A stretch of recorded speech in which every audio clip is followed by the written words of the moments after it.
Kenneth, I think a breakthrough swim for you in 200 free man. I mean, 149, you were 153 at sectional last year, a 4-second drop from one year to the next. How huge of a swim can this be for you going into the postseason? Well, I think it's a lot about, I have like attachments to coaches, and I like to work with them a lot, like talk to them and really sit down and have meetings with them about how I want to plan my year. Last year as a freshman coming in, I was new to the system, so I didn't know a lot of people. But once I started getting to feel the coaches and started setting up meetings with like the head coach, Coach Clark, and doing more out of practice workouts with Doug, we really started to bond and have a lot of better understanding about how I, as a swimmer, can better perform later in the as the year progresses. And a lot of my practices, I started to be more tuned into specific bits that, like, say, we saw my first meet where I first climbed the 200, and we picked them, okay, so I have, like, my turn here needs to be fixed here.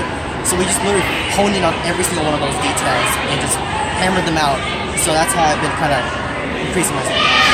Is one of the aspects that you guys talked about the back end of the swim, because I mean 28-26 on the closer, you're 29-58 at sectional last year, obviously a 1.3 second drop there. Was the back end of that swim point of emphasis for you guys?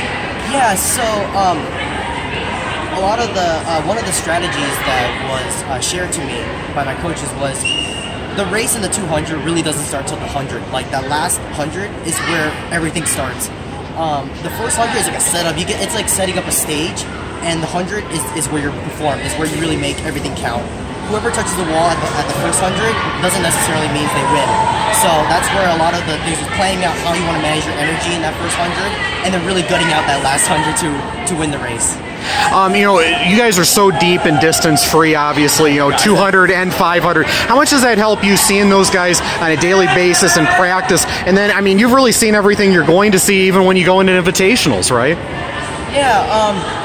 Yeah, our practices, we kind of split up in like a sprint base and a distance base, and Coach Rick handles the distance base. He's a really great coach. He got, as you see, like 1, 2, 3, 4, 5, 1, 2, 3, 4, 5, and in each 500 we win everything like consistently, and it's a very strong base, and that it has a lot of endurance part to it, and that's a lot of that carries over, and we watch each other and we get inspired by each other to work harder, move faster, and that's how we all kind of move as a team. Sounds good.